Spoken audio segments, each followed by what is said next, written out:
आसमान में उड़ रहे थे, खुले आसमान। पंछी बड़ू उड़ते थे वो मस्त गगन में, बिल्कुल खुले आसमान में, नीले गगन में उड़ रहे थे, खूब ऊंचाई में उड़ रहे थे। तभी उनके बगल से एक रॉकेट निकला। तो कौवे के बच्चे ने पूछा, मां मां ये क्या है? तो इतना तेज उड़ रहा था ये। तो कौवे की मां ने बोला, बेटा ये रॉकेट है। क्या है? रॉकेट है। बोला इतना तेज कैसे उड़ रहा था? क्या हम इतने तेज नहीं उड़ सकते? बोला नहीं, कभी नहीं उड़ सकते। बोला कभी नहीं। बोला क्यों? बेटा इतना तेज उड़ने के लिए ना पिछवाड़े में आग लगानी पड़ती।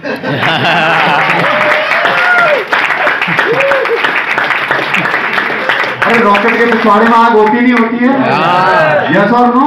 यस। तो भाई अगर यहाँ पर नेटवर्क मार्केटिंग में अगर आपको फास्ट मूवर बनना है तो क्या करना पड़ेगा? आग लगानी पड़ेगी, वो कहीं भी लगाओ, सीने में लगाओ चाहे पिछवाड़े में लगाओ, पर आग लगा दो। लगानी पड़ेगी। आग लगाओगे तो तेज उड़ोगे। नहीं तो उड़ तो लोगे कौवे की तरह। आप भी धीरे धीरे मंजिल मिल ही जाएगी, भटकते ही सही, पर उनका कुछ नहीं होगा जो घर से निकले नहीं। तो पहुंच ही जाओगे। राइट? क्लियर है? तो उस दुनियानूसी कहावतों से बाहर निकलो जो हमारे को बचपन से सुनाई गई हैं कि अगर कछुए की चाल से भी चलोगे तो पहुंच जाओगे। अच्छा ये जानते हो या मानते हो? जानते हो या मानते हो? कछुआ और खरगोश की रेस में कछुआ जीता था, ये जानते हो या मानते हो? मानते हो। क्या है? मानते। जानने वाला कभी इस बात को स्वीकार नहीं करेगा कि कछुआ जीत सकता है। कौन जीतेगा? खरगोश। ये कहानियां इस प्रकार से बताई गई कि हमारा देश कमजोर हो जाए। बेटा लगे रहे, slow and steady race always, कद्दू की पूछ मीन्स लो अंदाज 9 सेकंड के अंदर 100 मीटर पार कर देना। Slow and steady race wins. Usain Bolt के सामने दौड़ो दौड़ो, वो 9 सेकंड में 100 सेकंड कर देता है। हाँ 100 मीटर। चलो हम करते हैं 1 मिनट में। जीतेंगे? जीतेंगे क्या? पता नहीं किस गधे ने ये कहावत बनाई, किसने ये लिखा, क्या दिमाग में उसके चल रहा था। वो साला पक्का निकम्मा होगा, खुद कमजोर होगा साला। बोला जितनी चादर हो उतने, अरे हरामखोर क्यों सिकोड़े पैर को? जितने पैर उतनी चादर फैलाओ, जितने पैर है ना उतनी चादर बढ़ाओ। उसके लिए क्या करनी पड़ेगी? ना क्या करना पड़ेगा? चादर बड़ी कर लो ना, पैर क्यों सिकोड़ोगे? बोला बेटा ऊपर वाले को देख करके मत जियो, नीचे। ये सब उन निकम्मों की कहावतें हैं जो खुद निकम्मे थे। आज भी आपको समाज में, आपके परिवार में ऐसे लोग मिल जाएंगे जो ये कहेंगे बेटा बड़े बड़े सपने देख, हमने दुनिया देखी है, दुनिया देखी है। धीरे से पूछना उनसे, पासपोर्ट दिखाना। बोलेंगे वो क्या होता है? यस और नो? बोला बेटा ऐसे पैसे पेड़ों में नहीं उगते, हमने दुनिया देखी है, बात धूप में सफेद नहीं हुए हैं। अच्छा सचा पासपोर्ट तो दिखाओ, कहां कहां घूमे हो, कहां कहां के देश की मोहर लगी है। बोला वो क्या होता है? तो ये कहावतें, दकियानूसी कहावतों ने हमारे देश को कमजोर किया है, हमारे देश के युवाओं को कमजोर किया है। मैं कल ऐसे ही विजुलाइज कर रहा था कि हमारे देश में आखिर इतने कम मेडल्स क्यों आते हैं? आखिर हमारे देश में इतने कम मेडल्स क्यों आते हैं ओलंपिक्स में या फिर किसी भी और स्पोर्ट्स में, जबकि हमारा देश युवाओं का देश 70% युवा। युवा तो लगा हुआ है बार में, पब में, कुकीन लेने में, अफीम लेने में, स्नैक लेने में, नेटफ्लिक्स पे, ओटीटी प्लेटफॉर्म में, प्राइम वीडियो पे जो है कि एडल्ट वीडियो देखने में लगा हुआ। तो साला मेडल कहां से आएंगे बताओ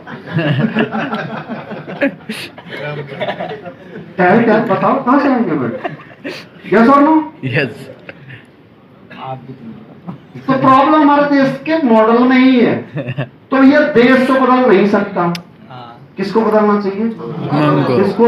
अपने आप को। हम बदलेंगे तो देश बदलेगा। मोदी जी कहते हैं अच्छे दिन आएंगे, क्या बोलते हैं? अच्छे दिन आएंगे। कौन लाएगा? हम। मैं लाऊंगा। कौन लाएगा? मैं लाऊंगा। अच्छे दिन कौन लाएगा? मैं लाऊंगा। देखो यहाँ पर 120 लोग हैं, कितने लोग हैं? 120। 120 लोगों के पास में 100 करोड़ रुपए इनकम हो जाती है।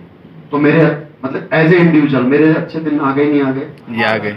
बस मेरी तरफ से अगर मेरे अच्छे दिन आ गए तो देश के अच्छे दिन आ गए। आ गए। भाई मैं टैक्स पे कर रहा हूं साल का 15 लाख, 20 लाख, 25 लाख, 40 लाख, तो टैक्स पे कर रहा हूं, तो मेरे सैलरी मेरे टैक्स से बाकी लोगों को सैलरी मिल रही है। यस और नो? यस। सही है गलत है? सही। लोग बोल रहे कि महंगाई बढ़ गई। क्या बोल रहे हैं? महंगाई महंगाई बढ़ गई। भाई महंगाई बढ़नी चाहिए, सब्सिडी होनी नहीं चाहिए। सब्सिडी तो होनी नहीं चाहिए, आरक्षण तो होना ही नहीं चाहिए, रिजर्वेशन सिस्टम होना ही नहीं चाहिए। क्यों नहीं होना चाहिए? उसके पीछे का लॉजिक सुनो। भेड़ों की सभा थी, एक नेताजी आए और बोले सर्दियां आने वाली हैं और इस बार आपको और वो कंबल बांटे जाएंगे। क्या बांटे जाएंगे? कंबल बांटे जाएंगे। तो उसी भीड़ में से एक मनोज धोते सर जैसे समझदार भेड़ थी, बोली नेताजी ये बताओ ऊन कहां से आएगी? बोला तुम्हारी खाल उधड़ के निकालेंगे।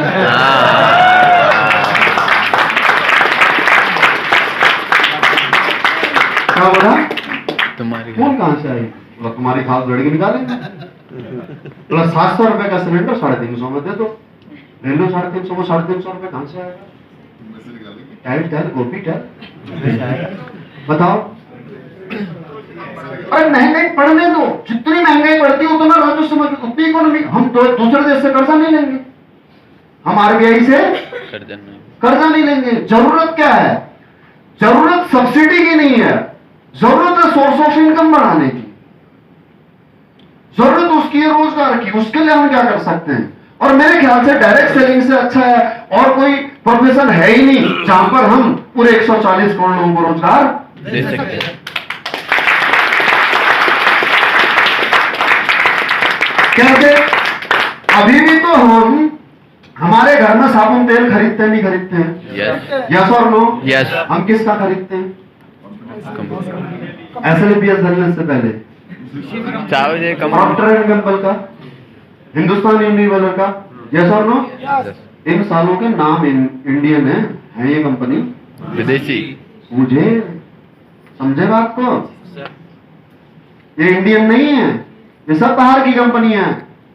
अभी तो खरीदते हैं ना, आया ना? यस। जब तक एसएलपीएस वेलनेस नहीं थी, डायरेक्ट सेलिंग के अंदर वेलनेस प्रोडक्ट में काम करने वाली कोई एक आधा छोटी मोटी कंपनी थी। हम खरीद रहे थे विदेशी कंपनी का, देखिए मैं नाम नहीं लूंगा, लेकिन 25-25, 20-20 सालों से इंडिया में काम कर रहे हैं। वो सारा पैसा कहां जा रहा है? विदेश। तो आज अगर 140 करोड़ लोग हम आपस में ही पैसे को रोटेट करते हैं, समझ रहे हैं बात को? भाई हम सामान तो खरीद रहे हैं ना। पतंजलि 10,000 करोड़ का टर्नओवर करे, 2.5 लाख करोड़ की कंपनी होगी पतंजलि। पतंजलि 2.5 लाख करोड़ की कंपनी होगी। वो पैसा इंडिया में रहा नहीं रहा? यस। अरे आया ना? किसी दूसरी कंपनी से, किसी विदेशी कंपनी से हम प्रोडक्ट खरीद रहे हैं तो पैसा बाहर जा रहा नहीं जा रहा? समझ में आ रहा नहीं आ रहा? तो जब हमारा पैसा विदेश चला जाएगा तो मुझे बताओ हमारी ग्रोथ होगी कहां से? समझ में आ रही बात? यस। रतन टाटा ने Jaguar, land rover, range rover तीनों को खरीद लिया।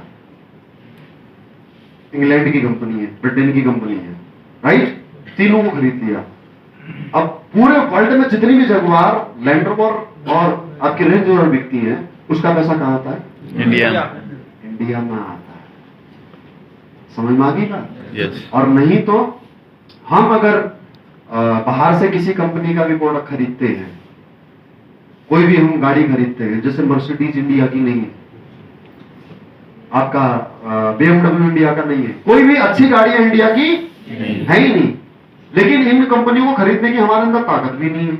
अभी हम इतने पैसे वाले हुए भी नहीं हम इन कंपनियों को खरीदते। एक आदमी था रतन टाटा, दिलदार, सिर्फ एक उसे बात उसको हर्ट हो गई थी। उसने जब इंडिका बनाई तो इंडिका फेल हो गई। इंडिका फेल हो गई तो वो इसके जगुआर के मालिक के पास गया गाड़ी को बेचने के लिए कि आप इसे अडॉप्ट कर लो, आप इसे बेच लो। उन्होंने मजाक उड़ाया उसका, बोला कि अगर तू बेच नहीं सकता तो बनाई किस लिए, और तेरी ऐसी तैसी। वो कंपनी खरीदी। समझ में आ गई बात? तो जब आप में से इतने बड़े बिजनेसमैन होंगे जो हजारों करोड़ रुपए के संपत्ति वाले होंगे, मुकेश अंबानी ने जियो के साथ व्हाट्सएप का वेंचर कर लिया, पता लगा? फेसबुक के अधिकार खरीदे, पता लगा? यस और नो? अभी तक फेसबुक और व्हाट्सएप की मोनोपोली थी इंडिया के अंदर। अब मुकेश अंबानी के पास पैसा था, उसने फेसबुक से पैसा इन्वेस्ट करा लिया इंडिया के अंदर, जियो के माध्यम से व्हाट्सएप पे इंडिया के इन्वेस्ट करा दिया। तो मजबूत हुआ नहीं हुआ हमारा देश? खेल समझो, हमारा देश तब मजबूत होगा जब विदेशी कंपनियों को हम अधिग्रहण करेंगे। जब विदेशी कंपनियों को खरीदेंगे। शेवरले लौट गई इंडिया से, जापान की कंपनी थी, अब सुनने में आ रहा फोर्ड भी बैकअप पे जा रही है। ठीक है, तो खरीद ही लेंगे कंपनी के, इतना हो 1500 करोड़ रुपया हो हमारे पास, चल ठीक है यार इस कंपनी को मैं खरीद लेता हूँ। और सर बोले चल फोर्ड में खरीद लेता हूँ। समझ में आएगा बात? यस। तो जरूरत नहीं है सब्सिडी की, जरूरत है हमारे को इनकम सोर्स बनाने की। मेरे फर्क नहीं पड़ता मैं कि मैं किस जाति का हूं, मेरे परसेंटेज कितने। भाई मैं टैक्स पे कर रहा हूं 40 लाख रुपए साल का। कितना? 40 लाख रुपए मैं टैक्स पे कर रहा। बढ़ाओ, कितना महंगा करना, करो अपन